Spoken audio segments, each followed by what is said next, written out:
This whole thing is like over. You think we're cooked? I'm like a nerd. Deep water fish are coming to the surface. It's done. Having a crackhead for the Secretary of Health was not one I saw coming either. I just learned that the young kids they use ChatGPT to talk to girls. They're ChatGPT texting? Yo. Ooh, no more pussy. It's cut off. As a person who loves women, that's part of the fun. I didn't like how they acted during COVID. That bitch that was at Dollar Tree or something loading up all the toilet paper. When I saw that, I was like, ew. What the fuck do you need that much toilet paper for? You don't have water at your house? Wash your ass.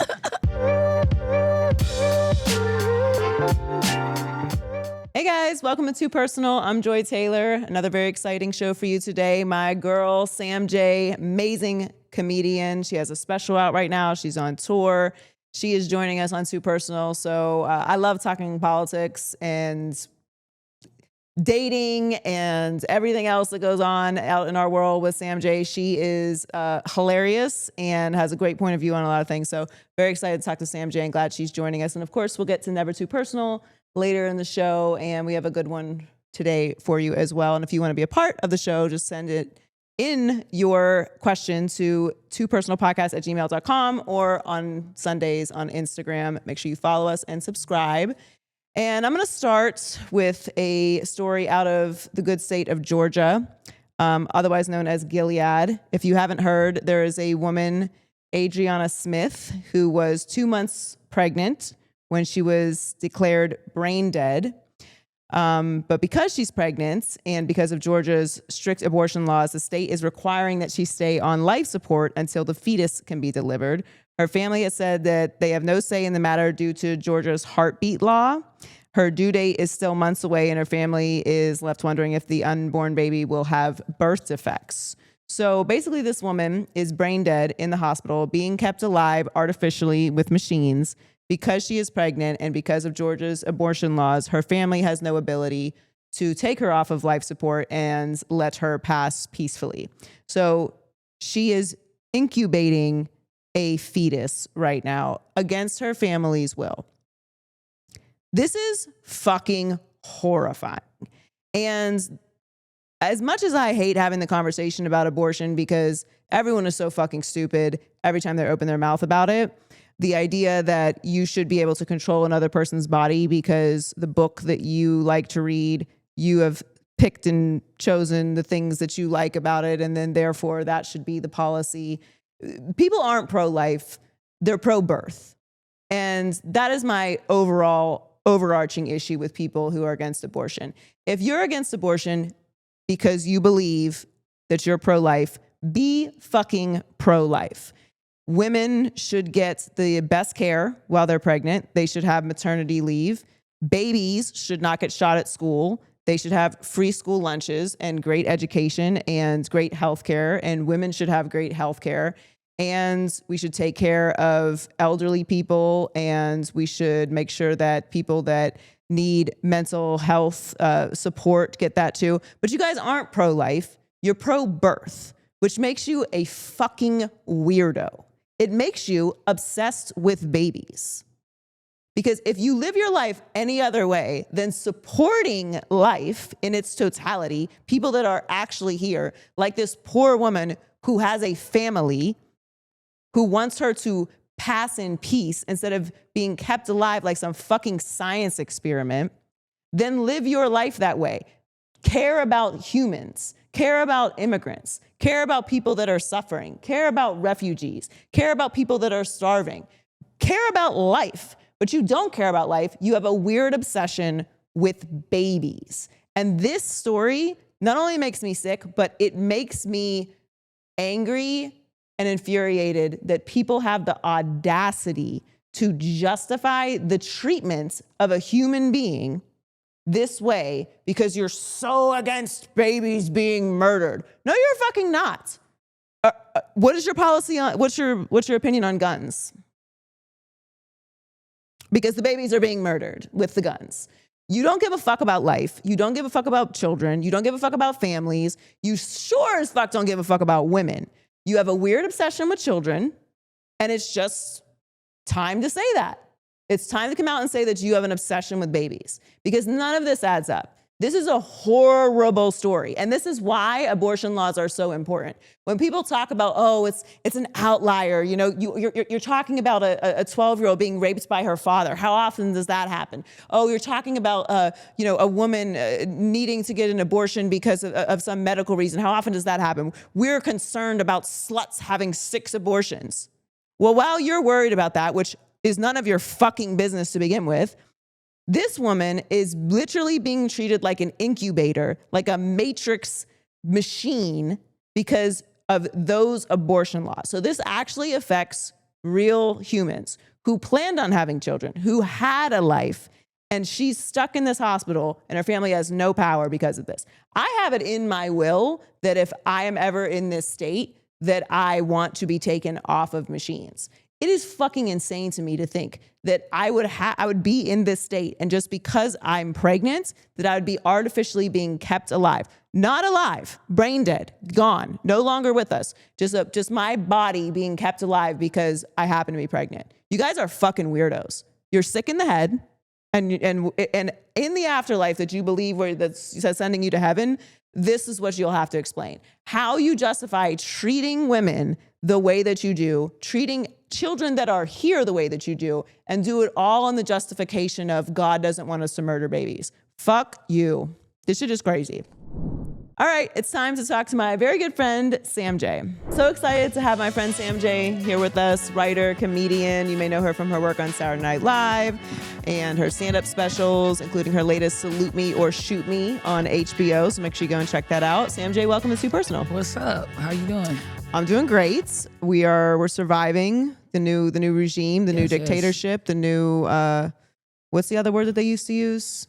What is it? I don't even know anymore because it's not this administration. Oh yeah, I was gonna say oligarchy. I was like, is that the word you're looking for? New oligarchy, whatever it is. But I will say that nothing has surprised me except for the white African refugees. What is that? There's white African refugees? Yeah, you didn't see this? Nah. So you know how they're like dragging people off the street and sending them to El Salvador? Yeah. You know about that. So he has actually accelerated bringing in South African refugees, but white ones. Oh, okay. Like giving them like come here, come to America. Oh, okay. Yeah, exactly. Right. Has there been anything that he's done that you're like, Because I feel like we are in a Saturday Night Live sketch. Like we're in an endless Simpsons episode at this point. But I expected it this level of insanity. Yeah, for sure. I think the funniest, well, I don't know if it's like surprising, but I did think it was very funny that I read recently that he's getting mad at the stores for charging more money because of the tariffs. And he's telling like Walmart, he's like, you eat that tariff. You don't charge that to the American people. You bad, Walmart. So like just his lack of taking any responsibility for the absolute chaos that he's causing in the country is very funny to me because it's like you knew Walmart wasn't going to eat that tariff. But that's not how tariffs work.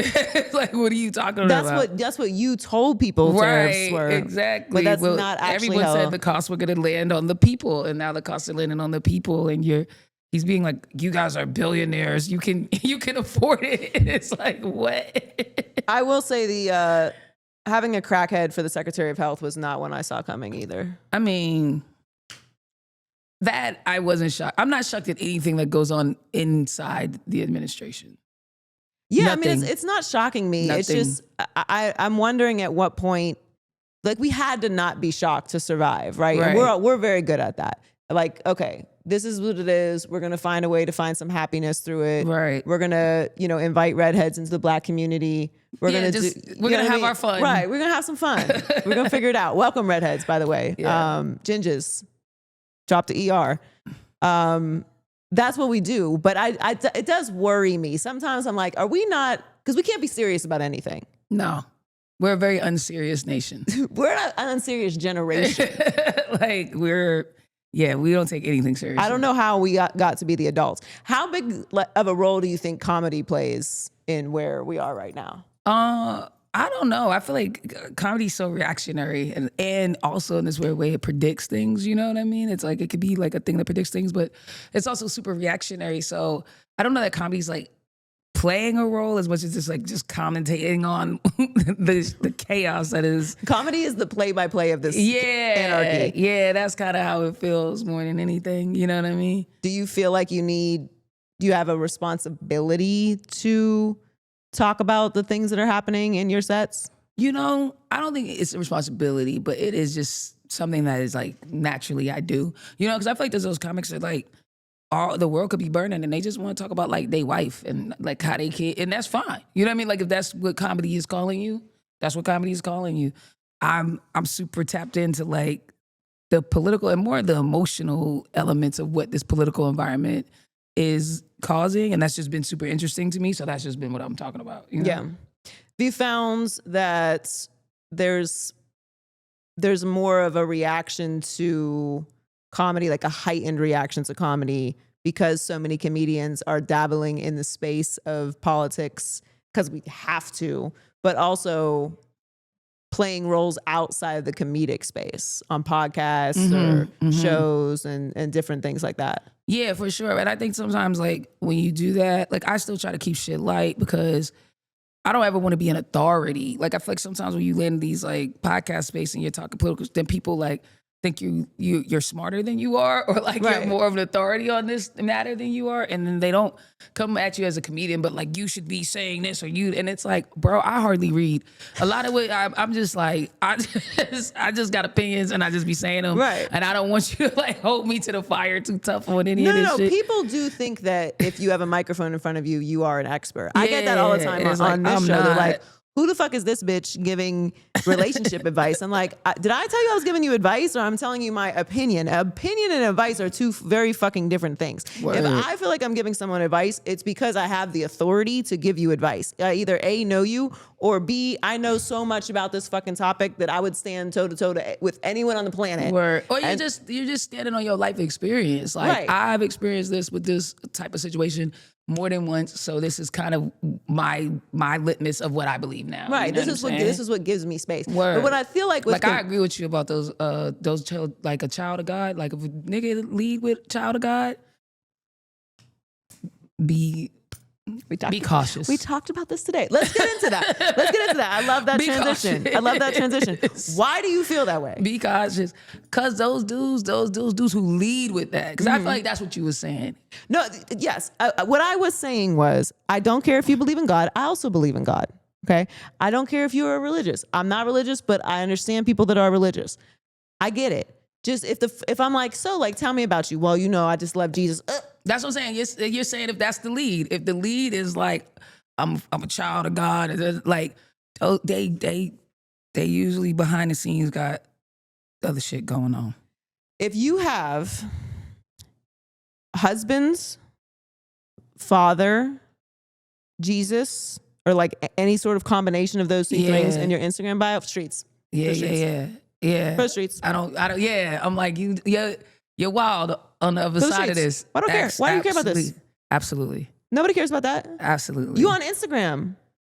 With the little prayer hands. Yeah. John 3:16. That means you out there doing dirt. The fucking most. They were mad at me about that. They were mad. Yeah. But, they would just be wanting to be mad. They do want to be mad. But I'm glad that you got my point on that. Like, there's no reason that you should have to prove that to anybody. What is a red flag for you in dating? That's tough. I don't know. I should probably have them. I'm like a case by case basis. No, that's fair. That's fair. I'm like, I don't have like, this is a red flag. You know what I mean? I'm truly like a case by case. So someone's like, I was in jail for murder. I'd be like, why? Like, what happened? Cool. That's very cool. Because it might have been something like, someone tried to kill my mom, and then I had that's true. What happened? You know what I mean? Yeah. So if it wasn't like trying to protect the family I guess member. if you do heroin's a good red flag. Yeah, that's usually. I don't think I can negotiate with that. So you're also not on board with our Secretary of Health being a heroin addict. I mean, to each his own, but no, like whatever drug you prefer, for sure. Yeah. My thing is, back to the advice thing, I just don't, I feel like certain things should preclude you from giving advice. I mean, that's true. You know, like or not even advice, just having certain the positions. type of advice too. Right. Like if he was giving heroin advice, Right. that's solid. Like where to get it. Yeah. You know, who's not to get. Right. That's the probably right, solid you know, advice. temperature. I think that's how you do it, right? Right. How hot to make it? I don't know. Right. Like, That's do they probably have solid. like a but then like healthy thermometer? advice, no thank you. Yeah, like there's just certain positions of authority you should not hold if that is how you've treated your body. Yeah. No judgment. Facts. But definitely, I don't think you should be making health decisions for the country when you can barely form a sentence. But sometimes like he be right. We talk about RFK, right? Yeah. See, I don't read. So I'm like, I think that's his job. Is that his official title? Secretary of Health? I don't know, czar of health. He What is it? The borders are sometimes Health and Human Sometimes Services. he Sorry, says let me shit get I let me fuck get your with. title right, boo. Sometimes you he earned says that. stuff I think is correct. Like I agree with him that we shouldn't be having commercials for like medicine. I always thought that was a weird thing. Pharmaceuticals should not be able to advertise. Okay. Yeah, they shouldn't be pushing that. I've always just felt like, and I can remember a time when that did not happen. You know what I'm saying? Because I was born in '82. Yeah. So I can remember a time when that was not a thing. And it was like, if you needed something, your doctor said, hey, you need this when you went to the doctor. Yeah, I mean, And big then- pharma is a massive. And I don't know when it switched, but all of a sudden it was like all these commercials, like you do too much, call your doctor and ask for this. And I was like, this seems like in reverse and not right. I can get on board with that. And I do agree with our food is dog shit. No, that's also one that he's on point about the food being not good Yeah. and the stuff he's fighting for with the food. But then it's like weird because he also seems like one of those dudes who like eats like cow testicles and stuff like that, just straight up. I So, think that the prison camps for people that have addiction is probably a bit too far.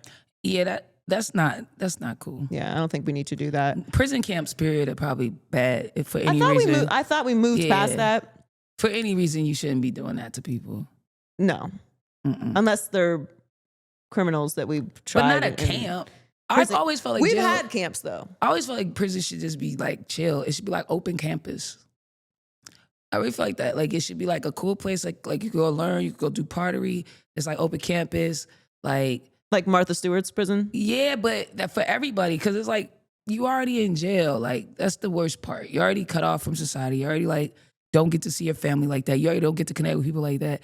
And if you at least do that and you really give them something, they might come out actually rehabilitated. But like you just keeping them in a cage and like poking them like a wild dog, and then they get out and they like Oh yeah, our prisons are awful places. don't have any like actual social skills or any way to really come back into society. And it's like because you didn't set them up to come back into society by Well, that's like not the goal. The letting goal, them have society like living in some capacity yeah, the goal is not to do that. The goal is to keep them incarcerated. That's why it's private. for as cheap as possible. Right. And to get cheap labor out Yeah, of that's them. what I'm saying. So they can make money. Well, privatized Yeah, we know what y'all doing. privatized prisons are like for-profit prison. Problematic. I think there's like a few things that we've privatized in this. Like I believe in capitalism, but I do believe that there's certain things that just need to be public works. And there's a few things that we've like privatized within this system. And I think that is like the core of our corruption. And prison is one of them. I think education is another one. And I think healthcare is the third. I think all three of these should be public works and they should be the same for everybody. Because these three things can really like dictate how someone's life actually turns out, you know, completely. So it's like everyone should be getting the same education. No one should have a leg up education-wise. So we can all kind of start at the same, everyone should be getting the same healthcare. You shouldn't be able to buy a better life than me in that way. You know what I'm saying? Yeah, or be bankrupt because you have to have surgery. Right. That's ridiculous. And then it's like jail. Sam J. and Joy for president. If we have another election. We did it. We solved the problems. What did you think about what do you think about the space situation, going to space? I saw your space. Yeah. There's an amazing skit on space and Hotep's, and if you haven't seen it on her Instagram, I was crying laughing. Hotep's in space is so good. Would you go to space? Hell yeah. I would go to space too. Hell yeah, I would go to space. I feel like it's next. We better figure it out and not let these white people leave us down here because that's what they trying to do. They trying to leave us. We should be like we got all these black billionaires. I'm like, why are we not? I feel like we're always behind. It's like they doing space shit and we're like, I'm gonna own 30 Walmarts. And it's like, Dog, that's old shit. we need to think We need bigger. to get into We need to space. start building our space Yeah, hotel. we need to be like building our own ships now that you could do that. Because I didn't know you could do that. So my eyes have been opened over the last like 7 years and a million. I didn't know you could like privately go to space. I always thought that was like NASA's thing. Yeah. You know what I mean? And you had to like deal with the Like government. be a scientist. Yeah. But now we've got Katy Perry in space. Word. So anything can happen. I didn't know you could just be like, I'm building a spaceship. I didn't even realize that was like an option. But now that we know, it's like, I feel like that's where the focus should be. You know what I mean? We should be like, stop starting record labels and all this other shit. And let's start getting some rocket ships. Yes. And figuring out what's going on up there. Because they're totally building a society up there. And this is over. Do you think that the hoteps could save us up there? I think that we need to have some up there for sure. We need the extreme point of view of a hotep to preserve blackness. Because there's going to be things we all forget that a hotep is going to be on top of. It is crazy that they're also trying to just erase history. I'm telling you. It's over. This whole thing is like over. You think we're cooked? I'm like a nerd. Deep water fish are coming to the surface. It's done. It's done. It's done. It's a wrap. What are we talking about? Like, I'm like, everyone's focused on all the wrong things. I've seen like at least in the last 4 months, 3 videos of rare deep water fish that don't come to the surface surfacing. And people are like, isn't this weird? It's like, no, the earth's cooking. It's getting hot down there or the temperature's changing in some way and it's driving them up here. It's a wrap. I've been in at least 4 cities that I've been in an earthquake in a place that doesn't normally have an earthquake. So, I mean, what does that say? Like, it's getting hot down there. The fish come to the ocean. The ground's moving. Hang this shit up. I don't disagree with you. Hang this shit up. I'm just trying not to like. The caps are melting. We're down to the permafrost. There's like zombie diseases in there and shit. Yeah. Like, what are we talking about? Do you, if the zombies, if it happens, do you want to survive the apocalypse? Fuck no. I don't want to survive nothing.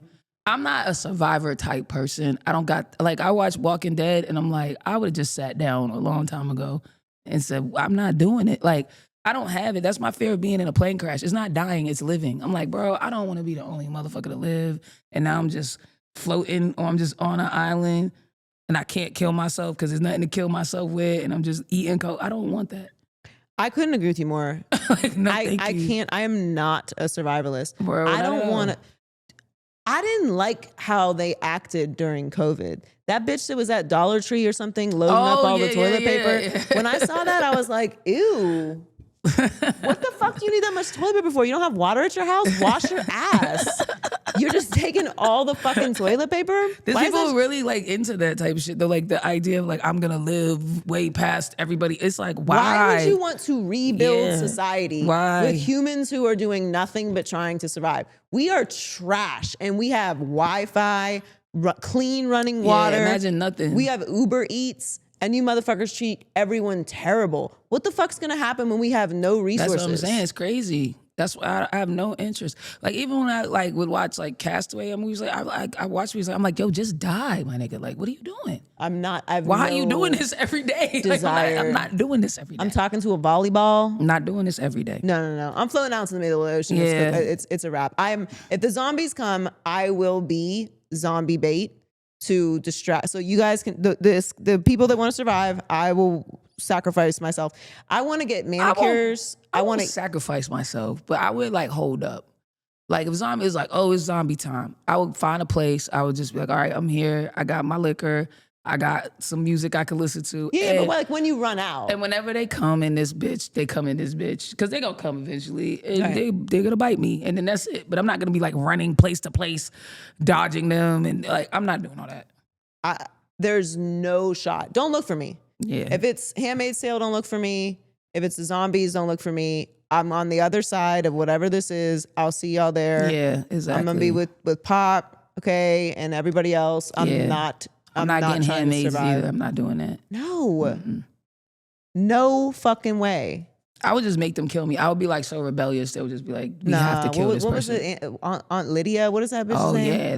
Those are the type of people scare me. We got to fight. Yeah, that's what I'm saying. I'm just going all out. You just gonna have to kill me. I would do what they did in the one episode where she like blew up the parliament. Yeah. Like I'm not just gonna go by myself. I would survive long enough To turn it up. to turn up. Yeah. So when you're touring, What a transition. Just a transition. I feel like we got a lot of zombie apocalypse talking.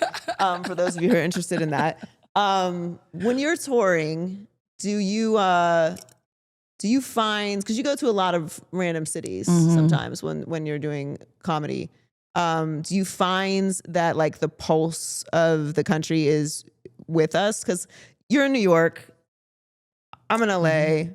We get into these like coastal elite bubbles where we think everybody gives a fuck about what we give a fuck about, and they do not give a fuck about that. It's interesting. That's been like the crux of my set lately, is just talking about that, like coastal elitism and how so much we overlook so much of all these people who just live in so many different ways. And so, yeah, no, I don't think so. People are living very differently all across this nation, all across this world, just within the United States. And people's priorities and what they believe in and what they care about, is night and day, but depending on where you are and what's going on. So, no, absolutely not. I think, but there is one feeling of like, shit's bad. I think everyone agrees we're in a bad place. What do you think it is? Like, how did we get here, in your opinion? This is so crazy, but literally my new hour is completely, this is the conversation. Seriously, no bullshit. So I'm going to try to not give away my hour. Don't give a whole hour away. But I think a little bit as a country, we got here from overlooking people. You know what I mean? And deeming some people unimportant. Like, I think ignoring poor whites and even white people don't care about poor white people. I think just underserviced groups of people who feel like no one's listening and no one gives a fuck. And then finally someone taps in and they're like, I'm seen. Somebody cares. You know what I mean? And they just like jump on that train. I think a lot of trying to force people to accept things they don't believe in. You know what I mean? Instead of trying to create your space. Like, I talk about this a lot as a queer person. It's like, I don't need you to accept me. And I think a lot of times that's what drives the queer conversation. It's not like, I should have the right to do this because I pay my taxes, I'm grown, I'm not hurting, everybody's consenting. Right. And you're over there doing your thing, and I may not, it could be weird or whatever the fuck. And also, like, it's fine to be weird, even if you think it's weird. So what? As long as I'm not hurting anybody. Right. Weird is not weird. Something being weird and something being illegal are two different things. And I should have the right to be weird. Like, this is fucking America. And I think if you stand on that, like, very American principle of I have the right to live my life as I see fit, I think people can get behind that. But I think we start entering the conversation of God, and this is how God made me, and so then people have all these places to argue with you because they believe in a different God than you, or they see the Bible differently than you, or they understand this shit to be different than you understand. And it's like, that's, to me, is not even the argument, but that's the forced acceptance of it. You're trying to make someone accept your ideal as their ideal. And I think you're going to get a lot of resistance when that's the case. Yeah, I don't disagree with you. I think that there were a lot of people that felt not seen, not heard, felt like things were being forced on them even if they weren't. And when it comes to politics, it's really just a fucking popularity contest. Absolutely. It's just making as many people as possible like you. Absolutely. And I think that the Democrats did a fucking horrific job. Absolutely. At that. They're just not likable. They're not fun. They're not cool. Even when they try to be fun and cool, it feels contrived and corny. You know what I mean? They just don't know how to tap into their base. Like the Republicans know how to tap into their base. They know how to get the people that are gonna vote for them riled up and ready to go. They know I'm not that person. They're not even trying to target me. They're not even trying to figure out black lesbian brain. They know where they're going, and they know how to get those people turned up. You know what I'm saying? They know how to, like, I feel like Trump is really tapped into the poor white mind in a way that is like, he's in there and he knows how to turn all the digits. Yeah, which is wild because he's not poor. Nah, but he gets it. He's like, he gets what maybe he secretly is poor. He gets what they need. He gets what they need. He gets what they want. He's in their head. You know, like, I don't even think they fully want him there, but there's no way to get him out either. Yeah. He just like lives there. Well, the thing about Trump is old school famous, and young people younger than us do not understand what that means. When you were famous in like the 80s or the 90s or even the early 2000s, you were so fucking famous. You had to do something that cut through and people knew you. Yeah. Like being on the cover of a magazine was a massive deal. Having a commercial, having a television show, like you were so fucking famous. You couldn't just decide to be famous either. There was no YouTube, there's no social media. You had to be like chosen. It had to like happen through the thing. Yeah, like you couldn't even just be rich and be famous. Like there were tons of rich people that weren't famous. So if you were old school famous, if you're Trump, if you're Deion Sanders, if you're Madonna, if you're Whitney Houston or fucking Prince. Yeah, where they picked like 5 famous people a year. Right. Marilyn Monroe, like that was a different time. And the hero worship and the lasting power of those brands and like the recognition of that type of name is different now. There's so many different ways to be famous. There's so many entry points for fame and clout. He has that. Yeah, but I also think Trump just understands the people. Like he doesn't over intellectualize things. He gets people. He's like, yo, people are dumb. You need to just like serve this shit up easy for them. Trigger them with buzzwords, bring out Hulk Hogan, turn this bitch up, and we gonna be good to go. Like we don't gotta overthink this, over intellectualize this. That's not even what people want. Nobody wants that. They really don't care that much, honestly. No one's like, I hate to say it, but most people aren't going out and like intelligently voting. They're just fucking not. They're not doing a ton of research. That's not how people are voting. They're just like, I like this motherfucker and I know I'm supposed to vote. You know what I mean? And like he said some things that I can relate to. And I think Trump's like gets that. He's just like, he cuts out all the extra and he's like, I'm your guy. I understand you because you white. I'm white. I'm always going to champion whiteness. Holla. And they're like, cool. We don't even need to know shit else about what you're doing. We don't need any more information. If you were going to fix the Democratic Party, what would you do? I mean, one, I think I would just like have them like realize that like stop thinking that people care this much. They don't. And just start talking to them straight up about like their needs. Stop over intellectualizing yourself and stop like putting yourself on this pedestal and really just start meeting people where they're at and talking to them about why you're better, like what it actually is. Not like, oh, dude, it's common sense. We're better clearly.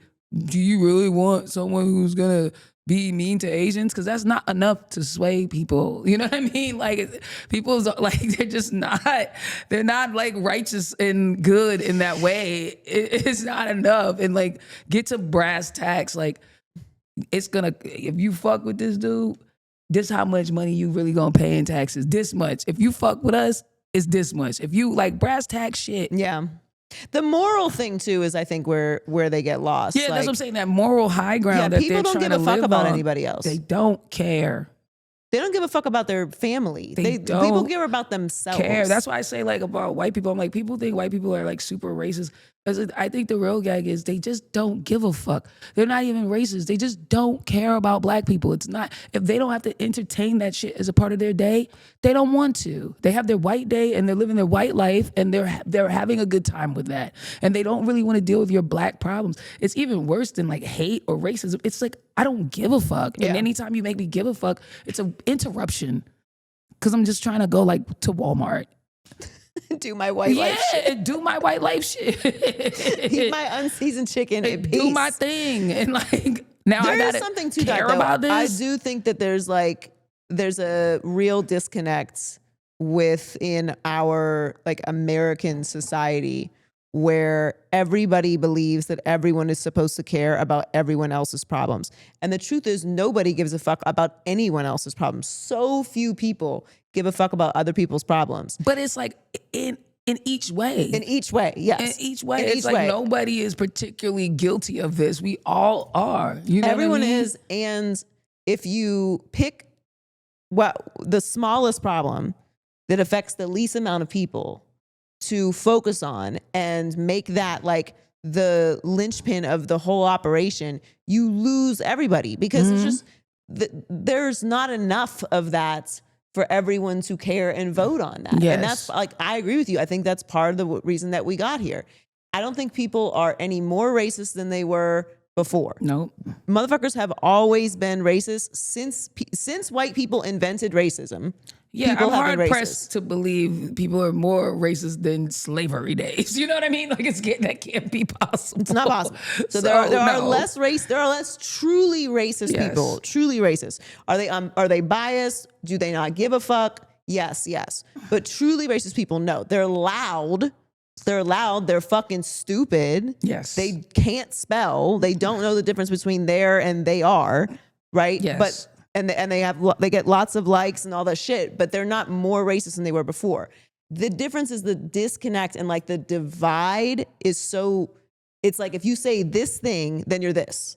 Right. And people are not monoliths. And also like if you're white and poor, it's like, what the fuck do you want me to do? What do you want me to do? Like I want you to vote for humanity. But Right. in order to pitch that to you, I've got to make you understand why my humanity it's beneficial to you. also benefits your Yes, it's humanity. beneficial to you. And I also have to understand what you're going through. There has to be a mutual understanding. You know what I mean? Like, I think there's an intentional hiding of poor white people in this country. I think they purposely don't display like what's going on with them. Like if you really like when I'm talking about poor white people, I'm talking about go up to the West Virginia mountains. These motherfuckers I don't want to go these to the West motherfuckers Virginia are mountains. poor as shit and don't have shit. And some of these kids are going to school with no shoes on their fucking feet. And it's like you don't even hear these stories. And it's very intentional because what America pushes out to the world is white affluence. That's what it's selling. White prestige. And The American dream. Right. That's the American dream. And poor white people directly conflict with that idea.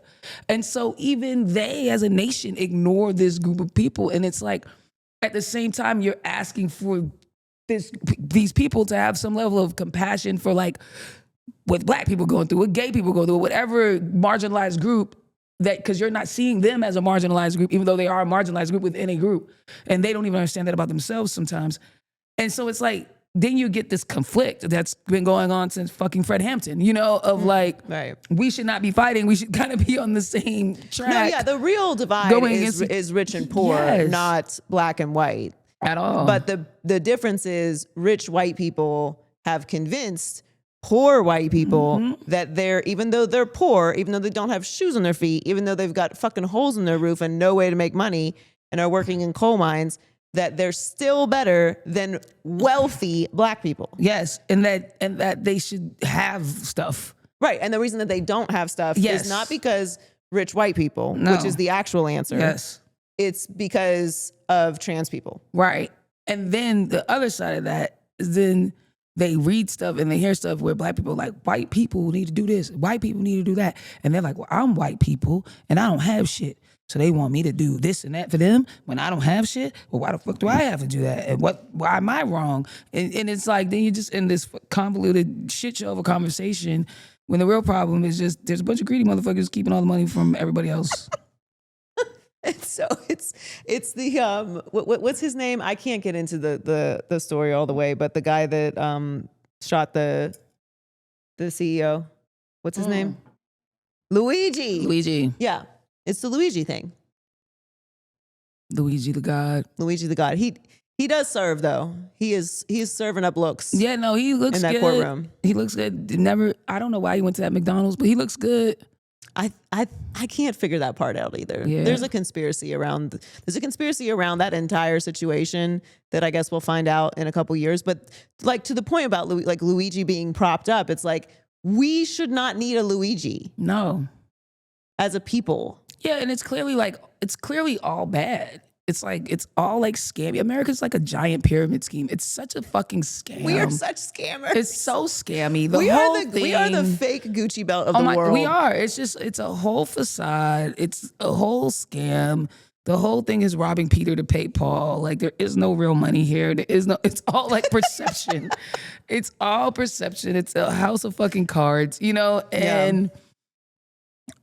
And I think we all are starting to come to this awakening of that. But then also we're all so bought in, and it's so enticing, you know? Like I always say, like America's like a gambler's island. You know what I mean? Like it reminds me of in Pinocchio where they took those kids to like It's like had them up there working. Yeah. And turned them into donkeys. It's like that's what's going on. It bro. is. That's exactly what's going on. You know what I think mean? that comedy like plays such a big role in this though. Like art is so important in these times, and like any controversial or stressful time, which I don't know. I don't know about you, but I feel like I've lived in nothing but unprecedented times. Yeah. Like we've had a pretty. I'm 43. I'm 38. We had a pretty wild run. I remember when I was young, I would watch like all those like those Time Life things that would come on late at night and be like the Vietnam War, it'd be like this, and I'm like, I wonder if I ever lived through stuff like that. Like, yeah, you will. That generation, they really seems like all that's way behind. My biggest fear, like one of my biggest, I used to think was an irrational fear, was to live through a time like the Great Depression. Yeah, like I was like, damn. Those motherfuckers had it tough. Yeah. And now I'm like, yeah, we're like, well, just one. Man, we're about to be out of everything. Yeah, we're one bad move by water, our food, current regime the whole from that. shit. Crazy. Everything got E. coli. Shit's over. Every day there's a coli on something new. It is so good. It's so good.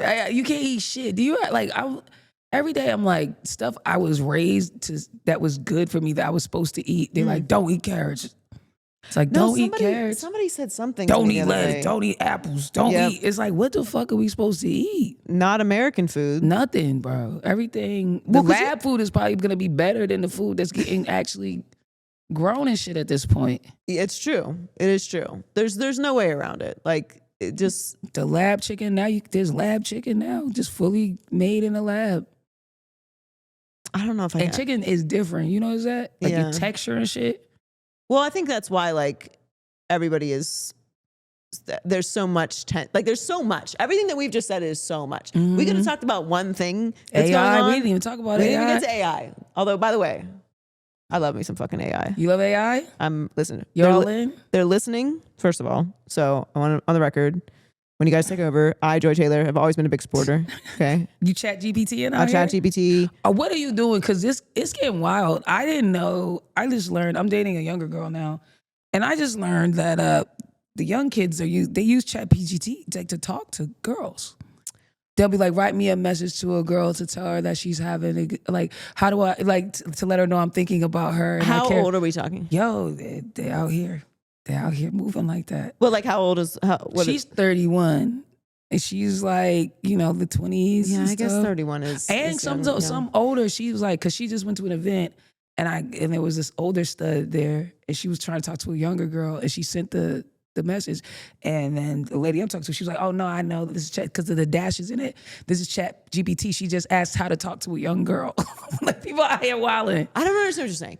You're saying that they're like, instead of just using their brain to be like, yes, what's up? How was your day? You understand what I'm saying? Yes.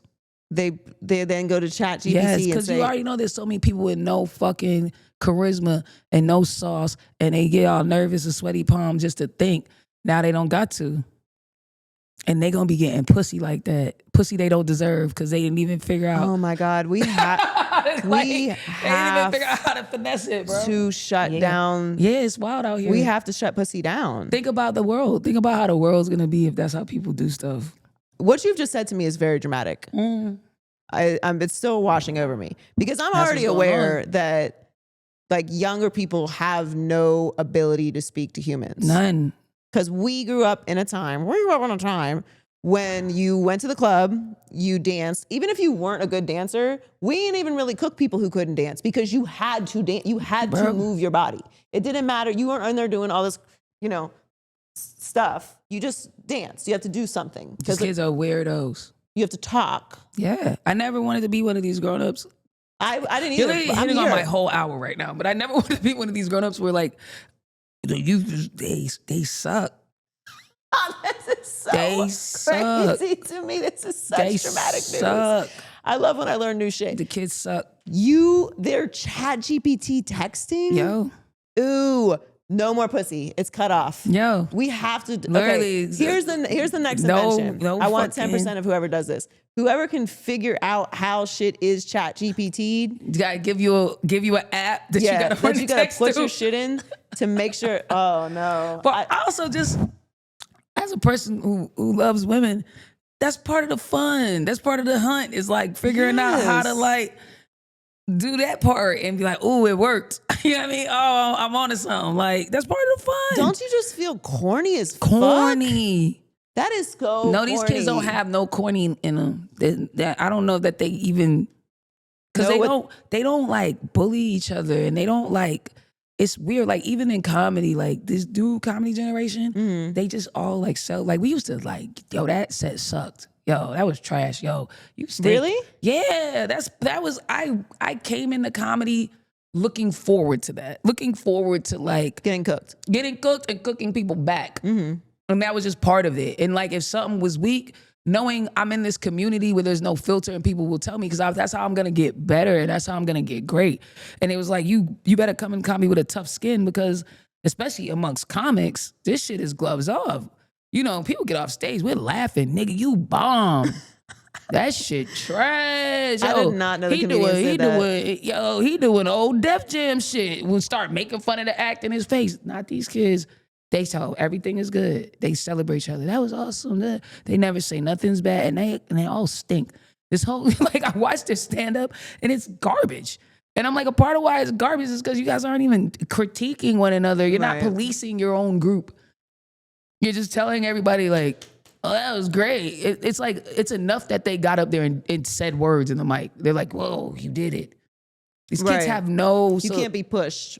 No, or you're mean. And that's a real problem for them. Like, be mean, like you're being mean. But it's like a rite of passage to kind of make fun of each other. Yeah, and it's a big rite of passage in comedy.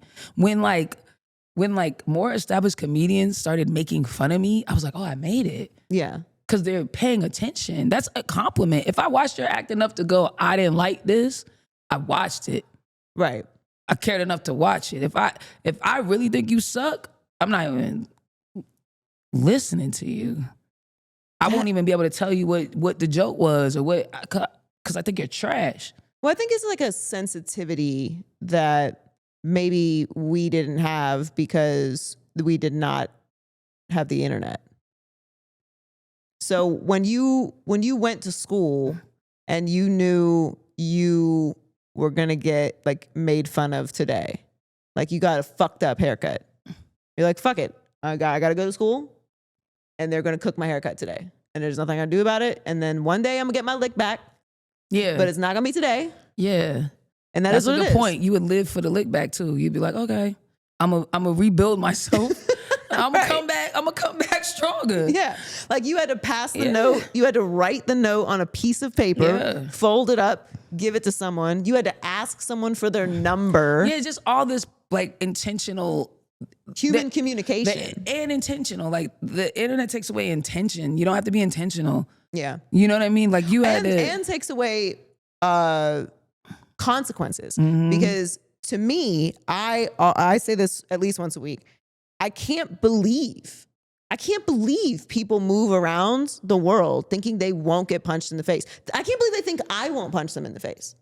The way people, but it's like, also no. But people really don't get punched in the face anymore, and they believe in their minds like that they could say anything to anybody and there will never be any consequences. Like no one's gonna pull up if you said some wild shit to the wrong person.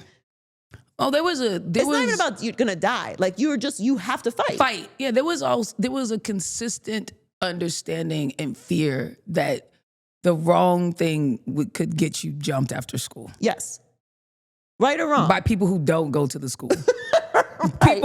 Separate people will show up that are not affiliated with the school, and they will beat your ass. Beat your ass. That's just like, that's what happens sometimes. Right. So just why are you moving like that? So be careful about what you say and who. and who. And that's just was understood. But yeah, no. And they don't live in anything anymore. Like they don't have to, because they do everything online. They do everything through Instagram. So like if things don't work, they just take them down and then go like, that didn't happen. Yeah. Wow, this is crazy. This is really blowing my mind. So I also said, you mentioned the dating men of God. I also said it was like 25 to 70. So I think I got to go the other way. I think it's got to only be older. Oh yeah, I can't be. I'm not too old. If But I give up some pussy to a chat GPT text, you might. I've done a lot of crazy shit. You might. I don't know if I can forgive myself for that one. I don't know the last time you gave up some pussy, but you might have already. I don't know. I'm concerned. Getting AI rizzed into giving up pussy is a crazy that's what they out here doing. thought. That's what they out here doing. Oh my God, it's so crazy. That's what they out here doing. I'm at a place, I'm newly single. So like I would say last 4 months and dating and stuff. And I'm like, I can't go 40. I'm gonna live in this little 31, 32, 33 pocket, I think. You know, say, I mean, that's like younger, but it's not too young. It's not too young, but it's like, it's not as heavy as when you start getting to the older ages. No, you start getting to around our age. We got a lot of baggage. It's intense. Yeah, it's intense in a way I'm not interested in. Yeah. Well, I mean, it's good that you know what you're interested in, because I think a lot of people. I'm going hella old, like just a 60-year-old bad bitch who don't want nothing from me but sex and just like to like teach me shit. Yeah. Just like you little dummy. And I'm like, I don't know nothing. You are not into being called a little dummy. By older, yes, I am. Yeah? By like an older woman who really knows, like she gotta like she really lives, she really travels. She smell like old lady perfumes that you can only buy in France. I can't. She wears like those like that like gaudy brioche jewelry, and like she's been everywhere and like had dinner with Marlon Brando, and she just like, you don't know how to order food, you don't know how to do shit. Yeah. And I'm Marlon like, Brando teach me. is so. You talking about somebody's great grandmother? And I'm like, yeah. But no, she was young when she was fucking on him, so she's now like 60, 70. And I'm like, teach me shit, old lady. But she look good as fuck. But she looks good, like a black old lady. You know what I'm saying? Yeah. So she, of course, obviously she looks she's great. Fine. Yeah, she's gonna fine as hell, and she just teaches me stuff and putting like grown old pussy on me and telling me I don't know nothing. I would love that. I don't know if this is. I'm not judging. I would love that. I'm not judging. The old pussy, old dick thing is a fear that a lot of people have with older. I mean, one day we're all going to have old pussies. Yeah, for sure. You know, not yet. For sure. But one day they are all going to be old. For sure. Is that a kink of yours? Is like, how old is Angela Bassett? Angela, I do not feel comfortable talking about Angela Bassett's vagina. No, I'm just saying an age range. We're just locking in an age range. I can't even say Angela Bassett's. That's 66. So I'm living in a good spot. You want something? Thank you. That's all I'm saying. But you know what? Because they were mad at me about saying they were mad at me about saying 70. But Denzel is 68, and if our good brother Denzel was not happily married, all y'all are giving up the pussy to Denzel. So that's what I'm saying, like 66 or something like that, like fine, and just like knows the world for real. Yeah. And it's really putting me on, like takes me because she got bread. Yeah. So she's like, we're going to the Alps. I've never been. And then I'm in the Alps and I'm like, I'm moving like that. And she's like, no, that's not what we do here. Like she sits my ass down, corrects me and like stuff. She's so young. She's so silly. Don't mind her. And I'm like, you right, bitch, I am. I don't know nothing. I don't want to think. I want to use my brain. No, this is. You're actually spitting. You're spitting. You onto something there. That's a good life. Yeah. It is. Yeah. Because it's still sexy. Yes. It's just seasoned. Yes. It's seasoned sexy. Yes. Because young to me is not interesting. Like 25 is but the you cutoff. also date dudes, so like young dudes is different than young women too. They are. Yeah. They are. But like young, a 30-year-old woman and a 30-year-old man is like living on two different planes. Two different planets. What women and men just in that way, they have such different experiences. Like women are just, when we're born, we have more responsibility early. Like even just dealing with a period. Yeah, I would say just like life comes at you fast. Yeah, like I'll have conversations with men about walking to my car or something, and they're like, yeah, I'll walk you to the car. Like, I'm like, yeah, I know you're walking me to the fucking car. Of course you're walking me to the fucking car. You have to keep me alive. Like it's part of your responsibility is me speaking to you. You have to walk me to the car. But like, I'm like, when you're not here, I don't look at my phone. Yeah. I have my purse under my Head on a arm. My swivel. head is up. I'm looking around. I make sure I open the door before I get to the car. Like, Not y'all walking don't by no vans. You gotta walk all the way around. 'cause Y'all you don't think know. about none of this. It's Yeah. not even a thought in your brain. You've never even registered that you need to do that. Yeah. Yeah, but also just everything that we talked about with young people, though. Well, first of all, you've completely freaked me out. I'm Telling you. raising my age They base Chat GPT. because I'm not giving up Chat GPT pussy. I'm not doing it. That's crazy. It's just so crazy. It's so crazy. It's so crazy. Don't you feel like you could clean up though now? On a Chat GPT? No, not Chat GPT, but just if you wanted to go younger because you have the ability. Like, you're a comedian. Oh yeah, you're yeah. on I stage. could be wild. You could. I don't, but it's so weird because I'm a woman. Like I have homeboys who could date young girls, but like as a woman, it's so like I'm not into it. Not that I like 20. I met this girl. I didn't know how she was, but the texts were like feeling like there was a lot of FRs and. The abbreviations? Yeah, and I didn't even know what some of them was. And so I was like, how old are you? Because this is like, there was like really no conversation happening. It was just like a lot of, I was like, what? And she was like, oh, I'm 23. And I was like, oh yeah, nah, we can't do that. Because you like to talk.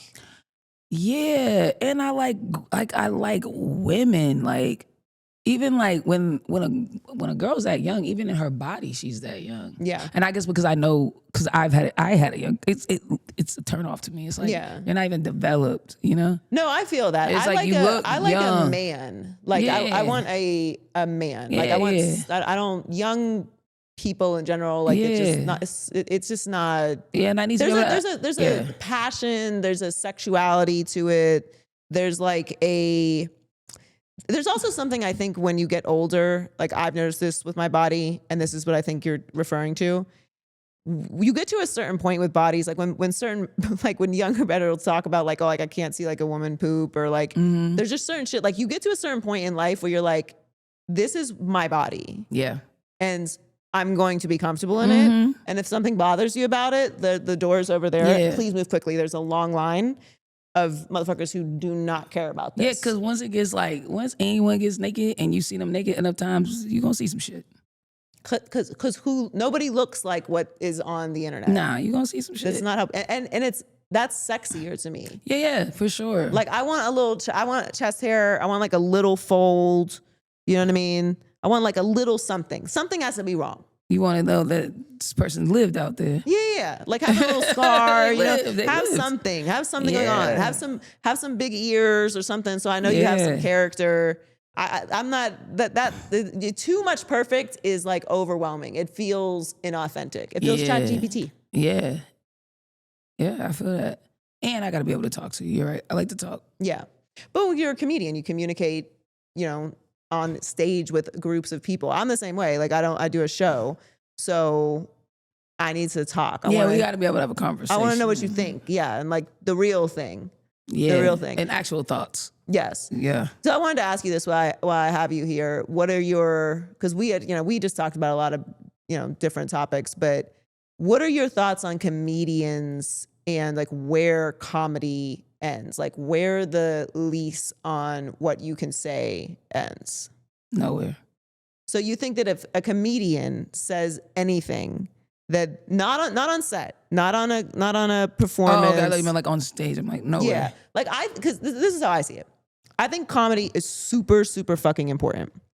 I think it's not just like a coping mechanism and like an escape, but I think comedy allows us to talk about uncomfortable things and see how we're all, in a lot of ways, avoiding the thing. And I think comedy is a great... And how we're the same. Yes. So I think comedy is a really important vessel for that. And the best comedians of all time have been able to do that, and their sets and work has lasted through decades because they knew how to tell that story and bring people together through those times. But I think we're living now in a time where comedians have like shows where they're also pundits, or they have appearances on CNN or Fox News, or, you know what I mean? They're in different spaces, and in those spaces, they're not showing up as comedians. Yes. And that's my issue, is that I think if you're on set, if you're doing a stand-up, if you're doing a tour, if you're doing a special, whatever the fuck you say, I don't have to listen to the special. I don't have to buy tickets to the show. I don't have to like your comedy. So therefore, if I'm watching it and I know this is the type of shit you talk about, I'm choosing to participate in this. But I'm also coming there for comedy. When you are doing a political show, or you're doing a show where you're talking about, controversial subjects or whatever, I don't think that lease of comedy extends to you talking about serious things and giving your opinions on that. I think it's a 50-50. I think it's one, how the comedian approaches it. You know what I mean? Like, because if I go, like I've been on Ari Melba, if I go on something like that, I'm still going to present like comedy. I'm still going to say stuff like, I don't read. Like, don't listen to me. You know what I mean? I'm gonna, like, she reads. Don't do that, because like, I don't want what you're saying. Like, I'm not that. And the show that invited me knows I'm not that. Right. Like, they kind of brought me on to be like, yeah, you think about stuff, but you're just still a comic. I think sometimes comics can get caught up in just like just getting caught up in that swirl and feeling like they have to come and be smart, because this is a smart time to be smart. Right. And then they come trying to be like the thing. And it's like, you could just come as a comedian into the space and bring that energy into the space, and that's okay. Yeah. But when you do that, then the expectation just shifts, And I think even in your stand-up a little bit, you kind of have to be aware of that. You know what I mean? Because there are stand-ups who are very like accurately presenting, and I know what type of shit I do, so I try to lean away from that, like, and keep it broader, and like, I know but I don't know, and I always kind of want it to feel like that. Yeah. Like I'm stumbling into half this shit, but I read a couple articles. Right. And that's, you know what? Someone asked me this recently about being, like, if I know scoops on things for sports. And I'm like, yeah, I know everyone's fucking business, because I've been in the business for 20 years. So I know all kinds of stuff, but that's not my fucking job. It's not my job to be a reporter.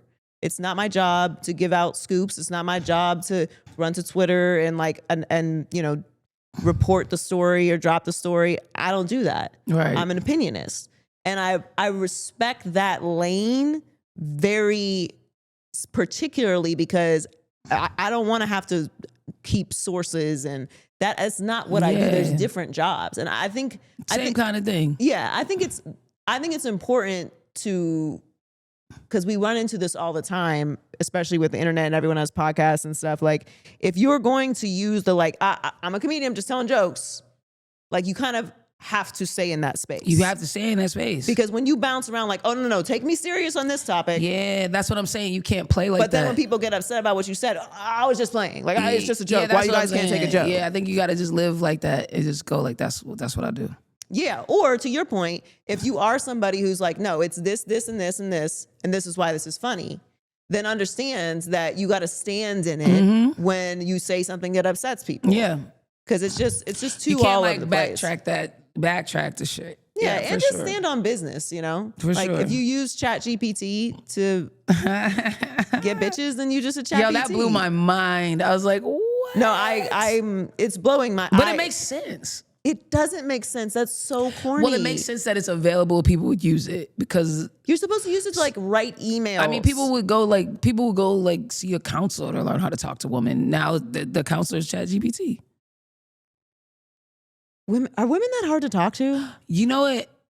When I was like a girl dating dudes, I didn't get it. But when I had to be the person, because like I think one thing that women don't think about is like, you don't have to approach anybody.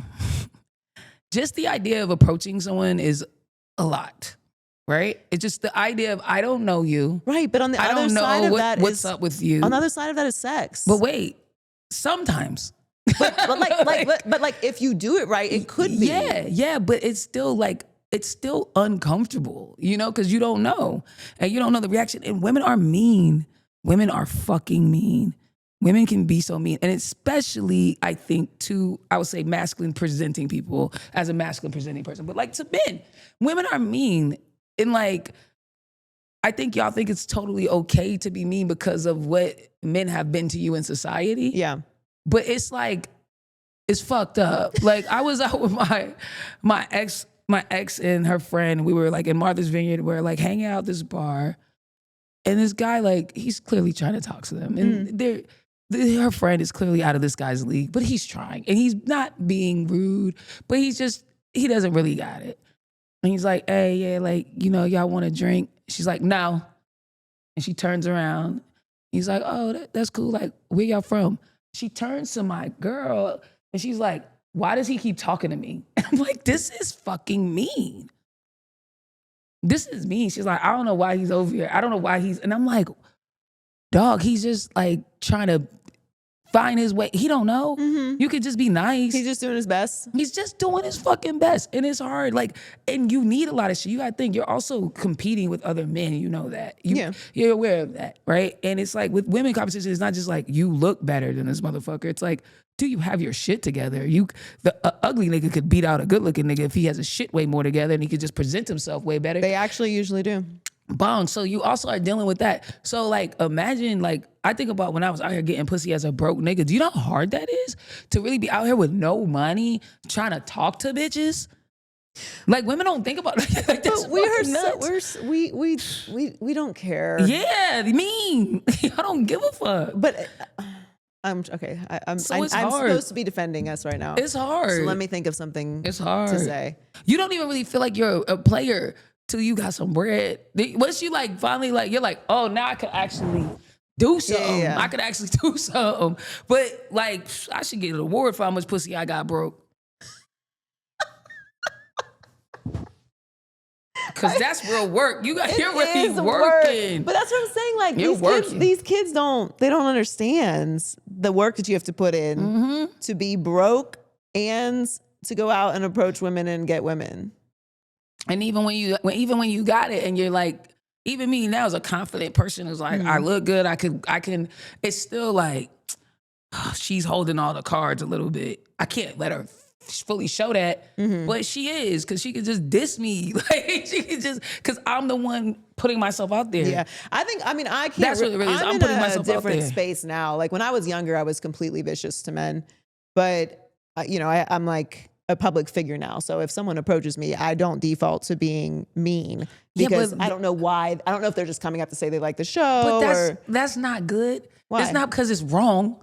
You didn't say I stopped being me because it's wrong to do. You were like, I'm just in a new position and I can't shit on these niggas the way I normally would. Okay, that's fair. That's fair, but motherfuckers be crazy. Like some men are genuinely nice and they're just doing their best. Like this guy sounds like he was. But others are like fucking rude, or they say wild shit to you, or they fucking grab you. But you know what it is too? I'm not defending any of it, but as a person who's tried many approaches, you're just shooting. You're just like, yo, all right, today I'm nice, nigga, and I'm just gonna try to be nice, nigga. And I'm gonna see how much pussy I get out here. And then you're like, you know what? I'm gonna be an asshole. I'm gonna be asshole, nigga. I'm gonna be flexy, nigga. Like, let's see what that garnishes me out in the world. Yeah, I try my best to look unapproachable. So I'm probably the mean bitch. I probably am. Any pretty girl like who knows she's bad, bro, that's already. But it's not because you're already dealing with. Come on, man. It's not because like I want to be mean. Sometimes I just don't want to be talked to. And I get that men don't know that. Maybe we need like. How am I supposed to know? We should just get like lights. And also, like we should get like light bands. You're not gonna talk to me. It's like green light is cool. Like red light, I'm just here to have a drink with my girlfriend. I don't want to talk to you're not gonna talk to me. And it's like I'm always put in the position to approach. I talk to men though. Always put in the position to approach. Well, I've been talked to. Let me not say that. Yeah, I've been approached by women for sure. But I'm just saying, like, especially when you're like. I'm going to a bar, I'm going out, there's going to be women around. It's like, there's a little bit of the understanding of like, I should approach, hey, right. whatever, would you like a drink? I think it's the whatever, setting whatever. though. And here's the thing. Here's the thing that I will say about men that are approaching. At least in my experience, when it's like, I feel the need to be mean, is okay, like I'm at a table with my girls, we not looking around, like we just look good. We just out in the world looking good because that's what the fuck we do. We're talking to each other. We're clearly in a deep conversation. And you just come over like just Posturing. God, you see we are here having this conversation, minding our business. Why would you do that? But how is he supposed to know that that's what's happening? Because we're there minding our business. Y'all always out together talking. But like, That's what y'all do. If we're at the bar, there's like body language. Like if you're sitting like you're sitting open towards the thing. Like if we are at a table, like eating like here. Well, yeah, there's definitely like an energy you can sense. Like, oh no, don't do that. Men don't read energy. But it's also just like girls be me. Like I could say, like I was recently this was like maybe last year. I'm at this bar in New York. Won't say the bar. I'm chilling. I'm a little buzzed, having a good night. There's this group of women. They're sitting in a little alcove. It's like we're chilling. Everybody's drinking. It's not like huddled up. They're kind of sitting like open circled. Boom. I'm like, wow, they look like they're having a good time. I'm fully just on some, not trying to holler at anybody. I'm just like, oh man, it's really dope to see black women out here having a good time. They're like, yeah, well, thank you, appreciate it. I'm like, oh man, like, I asked some woman questions, like, where you guys from? They answer. And then the girl, she's like, if you ain't buying no drinks and you ain't, like, just boom. That's how y'all be, though. That's not how I be. I'm not saying that's how you be, but that's how y'all be. If you ain't buying no drinks, then yeah, I'm saying to y'all, if you ain't buying no drinks or nothing like that, then what you doing over here? Whoa, you know, mind you. What did you do? Mind you, I was just about to offer to buy them a round of drinks. Jumped. Just on some, y'all look like y'all beautiful black women having a good night out. Enjoy y'all night. You know what I'm saying? Because I'm like that. Like, that's actually the best move. That's what I'm saying. Yeah, when you just drop and go. I know how to get pussy, so I'm like that. Y'all enjoy yourselves. I'm up out of here. And even sometimes I just feel like that. It's just like whatever. Like y'all should be treated. I feel like black women don't get loved on enough out in this world. You know what I'm saying? So she's like, you ain't that. I'm like, whoa, that's crazy. And like the establishment we're at, it's like this is my homie shit. Like I'm at home. So I'm like, that was wild. But I still order the drinks for them. I still get them around the drinks. I had the drinks. And the drinks come and they're like, thank you. I was like, yo, y'all welcome. But like, your friend is rude. Just letting them know you're with a person who's not representing you guys well as a group. Your friend is rude. Boy, if all these bitches didn't try to jump me, like I was wrong. Like what you say? Why she rude? What do you mean why she rude? She just talked to me that way. Why do y'all think it's okay to talk to people that way? And you know why? It's because y'all sitting on pussy and y'all think pussy is of the highest value. And because of that, y'all can act crazy with folks. And that ain't right. But it is.